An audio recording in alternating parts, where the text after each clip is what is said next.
He knelt with a baby in his arms and made a request that silenced even the cruelest tongues.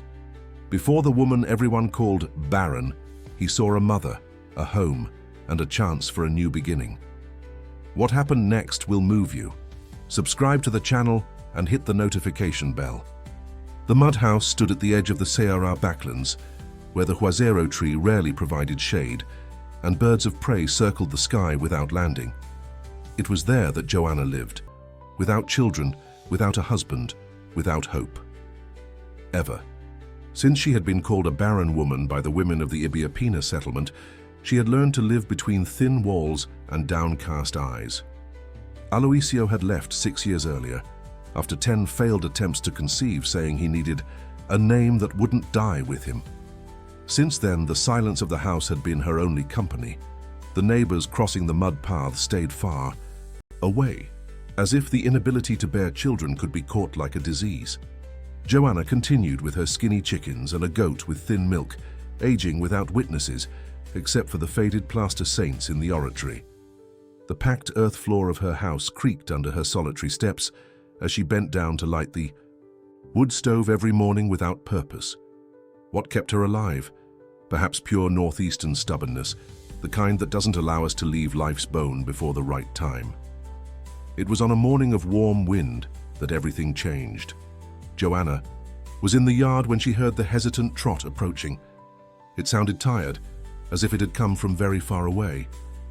A horse with dusty fur and protruding ribs crossed the gate of her fence carrying a man, Sebastião Piragibe, a Potiguara indigenous man known for his medicinal herbs and rare words. Black hair, angular face, eyes that seemed to hold ancestral secrets. He was thinner than Joanna remembered seeing him at the trading fairs. In his arms he carried a bundle that moved slightly, a baby wrapped in a patchwork blanket. A child, thought Joanna, feeling her heart beat strangely, as if she had forgotten what it felt like to expect something good from life. Sebastião dismounted with difficulty. The man seemed to have traveled for days without rest. He approached unhurriedly but with determination, like someone who knows exactly what needs to be done. He stopped at Joanna's door. He knelt on the dry earth without hesitation. Sweat ran down his dark face as the baby stirred in his arms. The child needs a mother. I need honor. You need purpose. Joanna said nothing immediately. Her gaze alternated between the man and the child. How long had it been since she had felt another human being seeking something from her? Where does this child come from, Sebastião? She finally asked. Her voice cracked like the earth in times of drought. From the fire in the Tapeba village. The mother is gone. The father too. Only she remains. The baby was a girl, small, fragile, with large dark eyes that stared at Joanna without blinking. Why me? There are many women throughout this backland. Sebastião remained kneeling. You know how to heal with herbs. You know how to speak with the spirits of the earth, and you need her as much as she needs you. That afternoon, as the sun began its slow descent over the Mandacaru cacti, Joanna opened the door. Sebastião entered with the child. At the kitchen table, he told her that the fire had destroyed almost everything in the small village. The girl had been found protected by a hollow trunk that had not completely burned. A survivor. What's her name? Asked Joanna, observing the tiny hands of the baby. She doesn't have one yet. In our traditions, the child receives a name when she's ready. Days later, the settlement found out, and the news spread like water in a dry riverbed. The barren woman is going to raise a child now, said Donna Severina at the church door. What will she feed her with? Wind and dust, mocked Teresa do Açude. The cruel words reached Joanna's ears like stones thrown at her door. But every time she looked at the little girl's face, something inside her grew stronger, an ancient primitive force that had nothing to do with blood or the ability to give birth. One day, while feeding the baby goat milk from an improvised bottle, Sebastião appeared again. This time, he wasn't alone. He brought with him Jurema, a tribal elder.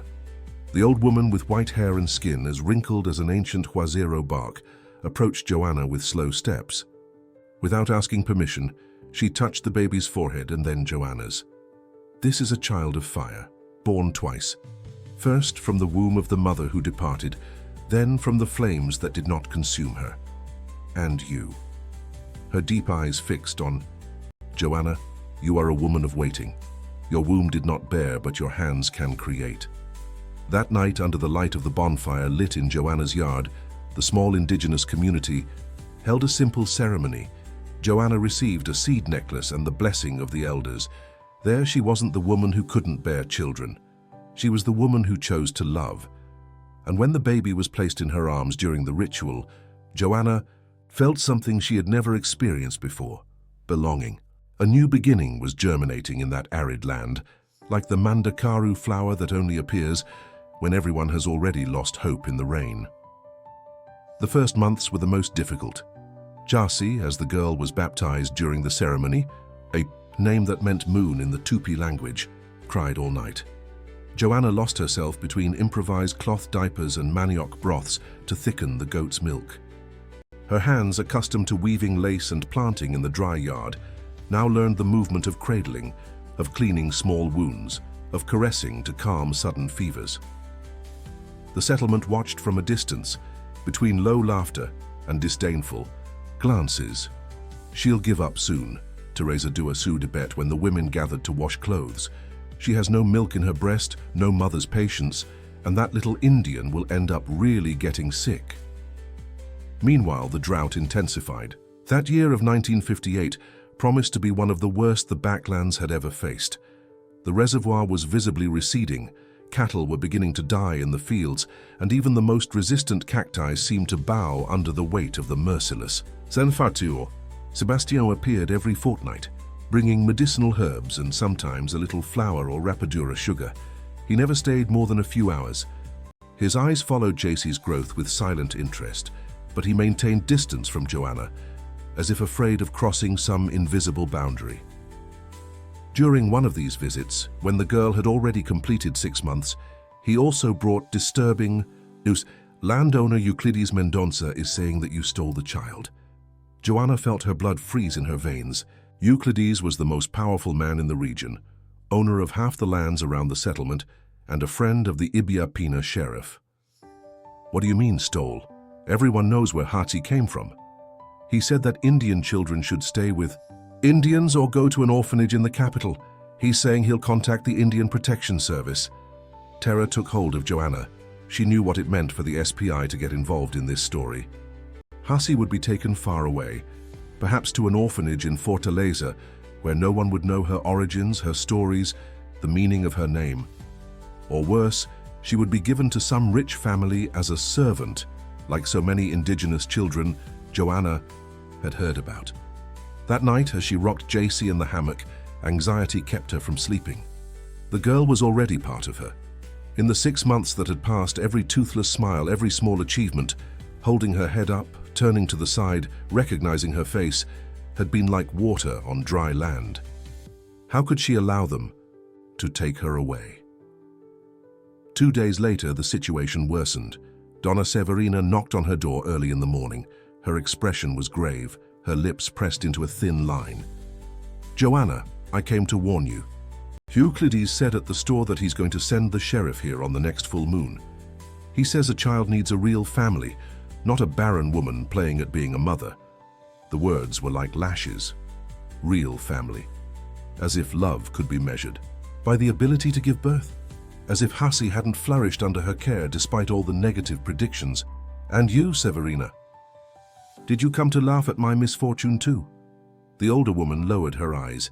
For the first time, Joanna noticed that there was something different about her. It wasn't scorn she saw on her face, but concern.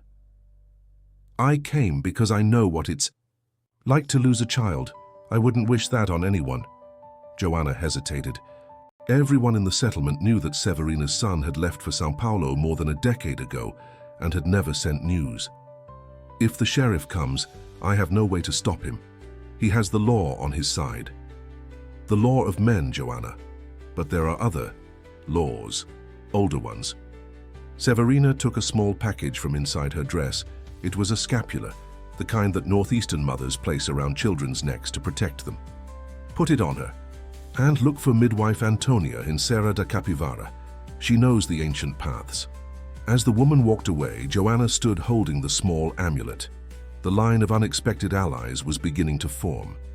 At nightfall, another surprising visitor arrived. Father Zedo Terrero, the healer who lived on the fringes of the settlement, rarely seen in daylight. He was a tall man, with skin as dark as strong coffee, yellowish eyes and enormous hands. People said he talked with the spirits of the forests and knew all the secrets the backlands hid. "I came to see the fire girl," he said simply. As he stood at the door, Joanna hesitated. She had never frequented Father Ze's Terrero. She had always followed the Catholic prayers she had learned from her mother, but something in the man's eyes made her give way. He entered and went straight to the small hammock where Yasi slept. He didn't touch the child, just observed her for long moments. "This girl has a destiny, Joanna of the Drought. It's not by chance that she survived the fire and ended up in your arms." He took a small gourd from his pocket and handed it to Joanna. "Water from the golden Sarah fountain. Give her 3 drops with each new moon. It will strengthen her bones and spirit." Before leaving, he looked steadily at Joanna. "And you, woman, need to find your own strength. A mother's power doesn't reside in the womb, but in the chest and hands." That week, while the sheriff's threat loomed over them like a storm cloud that doesn't break, Joanna noticed that something had changed in the settlement. The women no longer averted their gaze so much when she passed with Chasey in her arms. Some even nodded discreetly. It was as if an invisible current was forming. One afternoon, when she returned from fetching water at the well, she found a small package at her door. Inside were new cloth diapers, carefully sewn. There was no note or signature, but Joanna recognized the typical embroidery of Maria de Lourdes, one of the few women who could read and write in the settlement. The day before, the full moon, Sebastian appeared again. This time he didn't come alone. He brought with him a middle-aged man with graying hair and a severe look, whom Joanna recognized as Bonifacio Tupinamba, representative of the indigenous peoples to the state government. "He came to help," explained Sebastian, as they entered Joanna's simple house.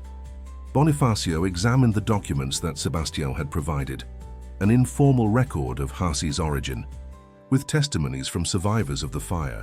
"It's not much, but it may be enough to prevent them from taking the girl by force. However, we need more support. Euclides has influence even in the capital." That was when Joanna made a decision. She placed Hasi in Sebastian's lap, who seemed surprised by the sudden gesture of trust. "Take care of her for a few hours. I have something to do." Joanna walked the almost 2 kilometers that separated her house from Euclides Mendonca's farm. The sun was beginning to set, coloring the sky orange and red, as if the firmament itself were in flames. Her legs, trembling from effort and fear, carried her along that dusty road she had so often avoided.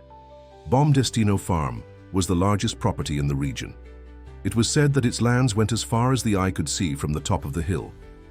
The large white house with blue windows, with its spacious porch and well-tended garden, contrasted cruelly with the simple houses of the settlement. Joanna stopped at the main gate, hesitant. 2 maids sweeping the entrance observed her with curiosity. "Looking for someone, ma'am?" one of them asked, approaching cautiously.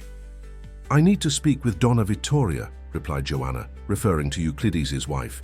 The maid frowned. "The mistress doesn't usually receive.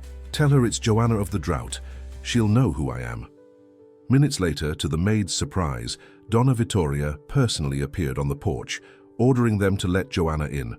She was an imposing woman, nearly 60, with grey hair tied in a severe bun and penetrating blue eyes. She wore a simple dress but of fine fabric and a rosary wrapped around her wrist. "It's been a while, Joanna," she said, indicating a chair on the porch. "Would you like some coffee?" Joanna shook her head. Her stomach was too tight to accept anything. "Donna Vittoria, I came to talk about the child." The lady sighed, sitting across from her. "I know. Euclides is determined to intervene. He says it's a matter of principles." "What principles allow tearing a child from those who love her?" Donna Vittoria gazed at the horizon for a few moments before answering. "You know that in this land the rules are clear. Indian with Indian, white with white, besides a woman alone with your condition." Blood rushed to Joanna's face. "My condition? You know better than anyone what you're talking about. Silence weighed between the two women. An old story, never openly mentioned, hung in the air. 16 years earlier, Joanna had been employed in that same house.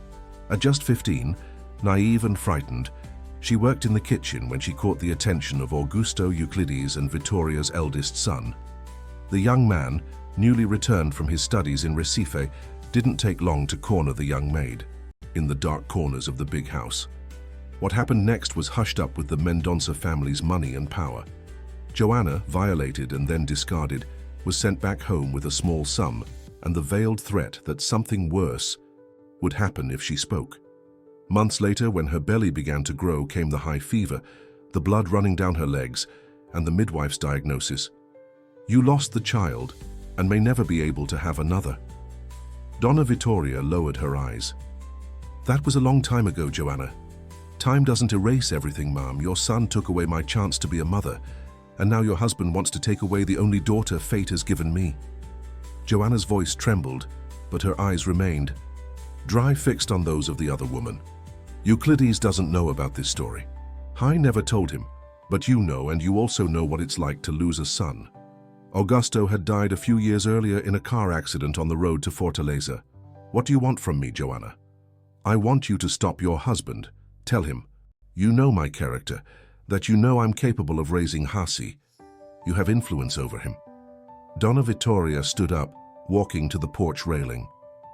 From there one could see the small family cemetery, where a white tombstone marked Augusto's grave. I have one condition, she finally said. I want to meet the girl. I want to see her with my own eyes before I intercede. The next day, at Pai, 3 o'clock sharp, a carriage stopped in front of Joanna's mud house. From it descended Donna Vittoria, alone, dressed with unusual simplicity for her position. Joanna waited for her in the yard, with Jassy in her arms. The girl was wearing her best little dress, made of colorful scraps that Joanna had sewn in her. Few free hours. Her black straight hair had been carefully combed, and around her neck the scapular that Severina had given her. She looks like you, said Donna Vittoria, after observing the child for long moments. Not in the face, but in the gaze. She has the same determination. Joanna allowed the lady to take Jassy in her arms. The girl, normally skittish with strangers, fixed her dark eyes on Donna Vittoria's, and to Joanna's amazement, smiled. As Joanna prepared coffee on the wood stove, she watched from the corner of her eye the interaction between the rich lady and the little mestiza. There was something almost sacred in the way those two souls communicated without words. The woman who had lost her son, and the child who had lost her blood parents. I'll talk to Euclides, said Donna Vittoria as she said goodbye. I can't promise anything, but I'll do what I can. 3 days later, on the eve of the full moon, when the sheriff was supposed to appear, it was Euclides himself who emerged on the dirt path leading to Joanna's house. He came on horseback, imposing on his expensive mount, his wide-brimmed hat protecting his face from the unrelenting sun. Joanna felt her heart race. Instinctively, she pressed Jassy against her chest and retreated inside the house. To her surprise, Sebastião and Bonifacio appeared from the back trail as if they had sensed danger. Be calm, said Sebastião, positioning himself beside her. We are no longer alone. Indeed, something unusual began to happen. From various directions, people from the settlement approached. Severina, Father Zé, Maria de Lourdes, and other women Joanna barely knew. Even Father Joaquim, who rarely left the church, came walking slowly, leaning on his cane. It was as if a silent army was forming around the small mud house. Euclides dismounted, visibly disturbed by that unexpected reception. His eyes scanned the determined faces that stared at him. I've come to see the Indian child, he announced, trying to maintain authority in his voice. For what reason, Mr. Euclides? Asked the priest, stepping forward. His calm voice contrasted with the tension of the moment. To ensure that she's being well cared for, of course. It is my duty as a respectable citizen of this community. Your duty? Father Zé's voice sounded grave and deep. Since when do you care about Indian children? How many of them work on your farm without receiving anything but food?" A murmur of agreement ran through the group. Euclides adjusted his hat, visibly uncomfortable. "This is different. This child has a name," interrupted Joanna, advancing with Hesi in her arms. "Her name is Hesi, and she already has a family." Sebastian placed himself next to Joanna, his silent presence conveying a strength she had never felt before. It was as if, at that moment, something new was beginning to be born. Not just the protection of Hatsi, but something between the two of them, still indefinable, fragile as a new shoot, but persistent as the root of an umbuzero tree. "My wife. Tell me your story, Joanna," said Euclides, lowering his voice. "I didn't come to take the girl from you." The shock was visible on everyone's face. "I came to bring this." He extended an envelope. "It's a declaration signed by me, the sheriff, and the priest, recognizing you and Sebastio as the child's legal guardians. It's not an official adoption that would have to be done in the capital, but it's enough to prevent any government interference." Joanna took the envelope with trembling hands. "Why?" was all she could ask. Euclides looked at the horizon where the sun was beginning to set. "Let's say I learned that some debts from the past need to be paid." He mounted his horse again. "Oh, and Vittoria sent this for the girl." He handed a small package to Sebastio. "She said it was hers when she was a child." Inside was a small silver bracelet with a moon-shaped pendant. The rains finally came to the backlands 3 months later, bringing new life to the punished land. The Mandakaru cacti flowered, the reservoir began to fill again, and a timid hope sprouted in the hearts of the backlanders.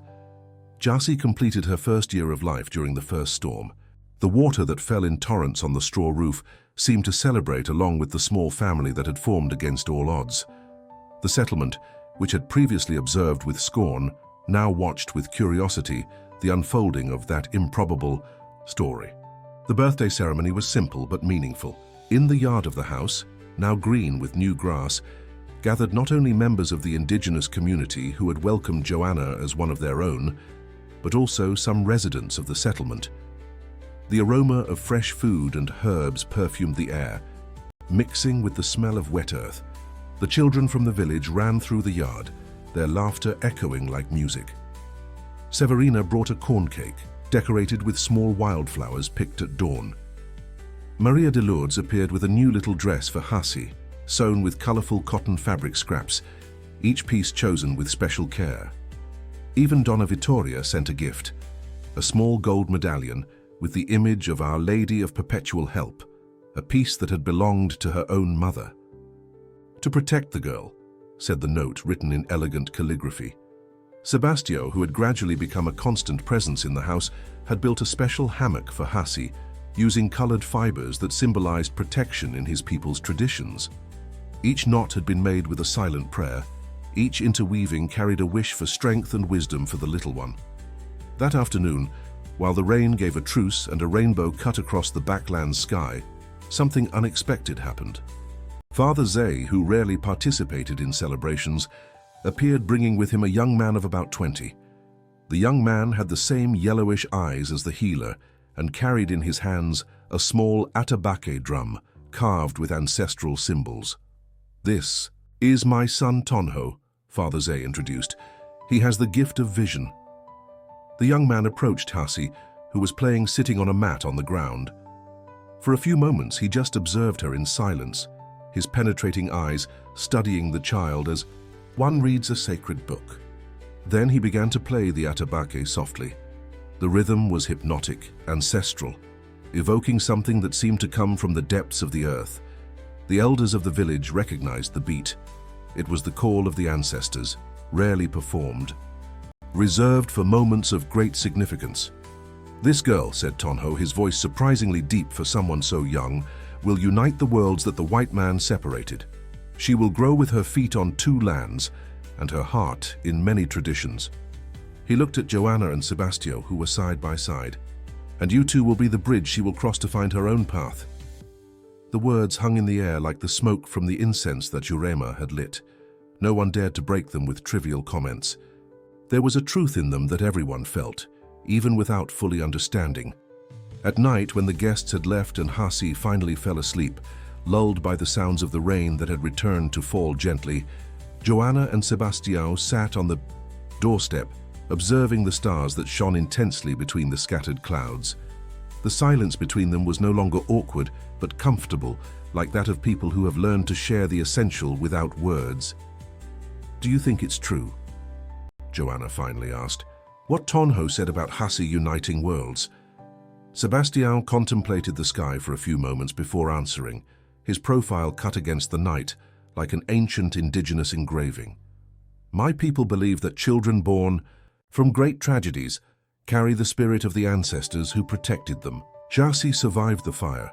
She was embraced by the earth when they placed her in the hollow trunk, and now she is loved by people of different origins. If that isn't uniting worlds, I don't know what would be." He hesitated before continuing, his fingers drumming softly on the worn wood of the doorstep. "Joanna, I want to ask you something." She felt her heart inexplicably accelerate. "What is it?" "In my village, when a man and a woman raise a child together, even if it's not of their blood, they become family before the community. They don't need to live in the same hut or share the same mat, but they have a commitment to each other." Sebastião's dark eyes fixed on hers. "I would like to make that commitment with you. Not as husband and wife the way your people understand it, but as partners in raising Jasi, as a key family." Joanna felt something warm spread through her chest. It wasn't passion nor desire, feelings she thought had died within her many years ago. It was something deeper, more lasting. Trust, respect, and perhaps with time a love different from any she had ever known. "I accept," she replied simply. There was no kiss, no embrace, no grand promises. Just a silent agreement, sealed under the stars of the backlands, witnessed only by the wind that whispered among the leaves of the juazeiro tree. In the years that followed, the settlement of Ibiapina witnessed a gradual transformation. The unusual partnership between the barren woman and the Potiguara indigenous man opened doors that had previously remained closed. Sebastião began to attend to people from the settlement with his medicinal herbs, curing ailments that doctors from the big city couldn't even name. His fame spread, and soon people came from distant places in search of his skillful hands and ancestral knowledge. Joanna, in turn, began to teach the craft of lace to the young women of the village, her patient, fingers guiding less experienced hands between bobbins and pins. Secular barriers began to dissolve, like stones worn by persistent water. Jasi grew up between these two worlds, absorbing the best of each. By the age of 5, she already spoke Portuguese and the Potiguara language with equal fluency, transitioning between languages as one crosses a familiar bridge. She knew the stories of Catholic saints told by Joanna during winter nights, and the indigenous legends that Sebastião narrated by the fire on starry nights. Her small fingers were skilled both for weaving lace and for braiding fibers into traditional baskets. There was in her an insatiable curiosity, a thirst for knowledge that seemed never to be quenched, and, most importantly, a heart that saw no differences, only possibilities. One morning, when Hasi had already completed 7 years, an unexpected figure appeared on the road. It was Aloisio, the husband who had left so many years ago in search of a name that wouldn't die with him. He was older, thinner, with his face marked by the sun and time, like a map of the wrong paths he had taken. The worn hat in his hands betrayed years of hard work and broken dreams. He stopped at the fence, observing the girl who played in the yard, building small mud houses with the skill of one who already knows the value of a home. "Joanna," he called, his voice hoarse with emotion, or perhaps shame. She came out of the house drying her hands on her apron. For a moment she stood paralyzed as if seeing a ghost. Aloisio. It wasn't a question nor an exclamation, just the statement of a fact that surprisingly no longer caused pain. "I came back," he said, taking off his hat in a gesture that mixed respect and supplication. "I heard that you have a daughter now." His eyes rested on Jasi, who observed the stranger with curiosity, without fear. "I came to see if—" He didn't complete the sentence, but the meaning was clear in his imploring eyes. Joanna didn't respond immediately.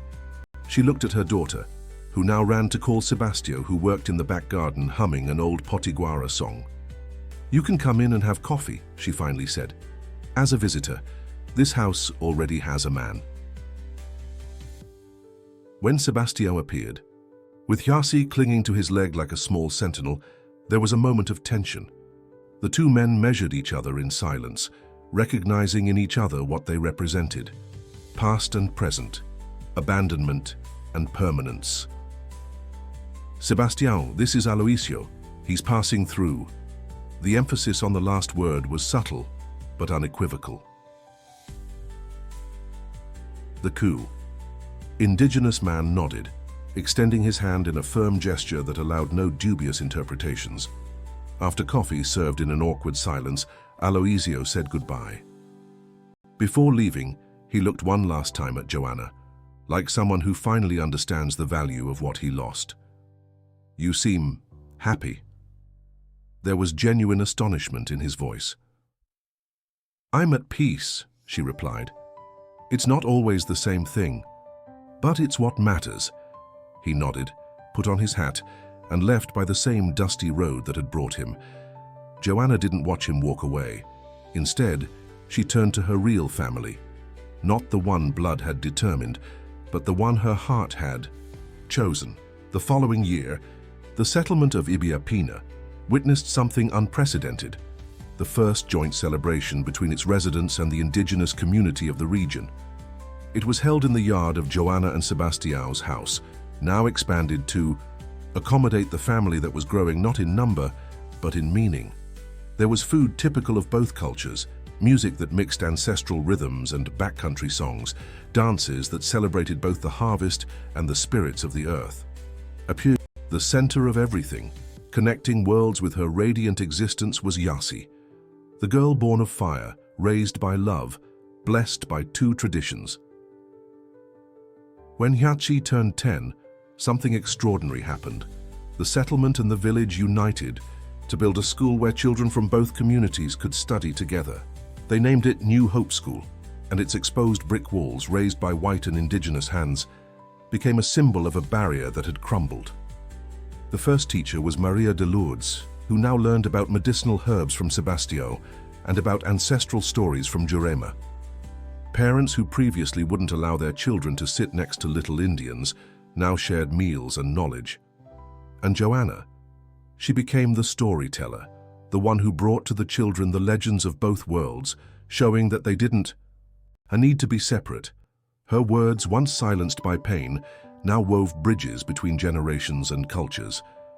On an afternoon of celebration at the school, old Father Joachim, now with completely white hair, blessed the union of the communities. By his side was Father Zay, his hands raised in silent prayer. And it was Hassi who read the first poem, written by herself, speaking about bridges that are built not with wood or stone, but with acceptance and love. That night, returning home, under the starry sky of the backlands, Hassi walked ahead while Joanna and Sebastião followed hand in hand. "Do you regret it?" he asked softly. "Regret what?" "Opening the door that day." Joanna looked at the daughter who skipped ahead, then at the man by her side, and finally at the community they were leaving behind, no longer divided, but united by invisible and powerful bonds that they had helped to weave. "How could I regret finding my path?" In the settlement of Ibiapina, Joanna was no longer known as the barren one.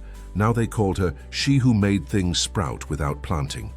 And in the small mud house at the edge of the backlands, where once there was only silence, now echoed laughter, stories and songs. An unlikely family flourished like a mandakaru after the rain, resilient, unexpected, gloriously alive. If this narrative touched your heart as Joanna's love transformed lives in the backlands, leave your like, subscribe to the channel, and share in the comments which moment of this journey resonated most with you. Just as Jasi united different worlds,